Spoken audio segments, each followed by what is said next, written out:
BNP যুগ্ম মহাসচিব Shahid Uddin Chowdhury Annie বলেছেন, জুলাই বলে দিয়েছে বাংলাদেশের ছাত্রলীগের মতো হেলমেট বাহিনীর রাজনীতি থাকতে পারে না। জুলাই আন্দোলনের কারণে শেষ পর্যন্ত ফ্যাসিস্ট শেখ হাসিনা দেশ ছেড়ে পালিয়ে যেতে বাধ্য হয়েছে।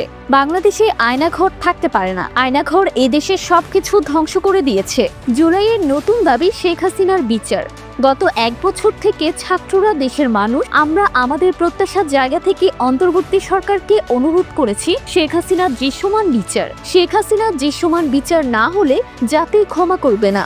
এই বিচার এত বেশি প্রয়োজন। আজ রোববার দুপুরে জাতীয়তাবাদী ছাত্রদলের ছাত্র সমাবেশে তিনি এসব কথা বলেন। শহীদ উদ্দিন চৌধুরী অ্যানি বলেছেন, শেখ হাসিনার বিচার এজন্য প্রয়োজন কারণ শেখ হাসিনার বিরুদ্ধে লড়াই করতে গিয়ে আমরা বারবার নির্যাতিত ও ক্ষতিগ্রস্ত হয়েছি।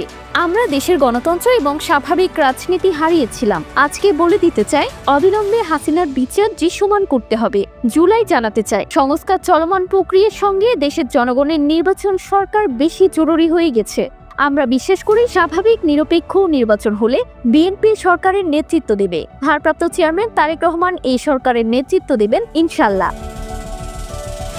এর আগে বিকেল 3:15টায় পবিত্র কোরআন তেলাওয়াত এবং জাতীয় সঙ্গীত পরিবেশনের মধ্য দিয়ে সমাবেশ শুরু হয়। জুলাই গণঅভ্যুত্থান, শোক ও বিজয়ের প্রথম বর্ষপূর্তি উপলক্ষে ছাত্র সমাবেশ করেছে ছাত্রদল। সমাবেশে বক্তব্য দেন খায়রুল কবির খোকন, হাবিবুর রহমান খান সোহেল। এতে জাতীয়তাবাদী দল বিএনপির ভারপ্রাপ্ত চেয়ারম্যান তারেক রহমান প্রধান অতিথি হিসেবে ভার্চুয়ালি যুক্ত রয়েছেন।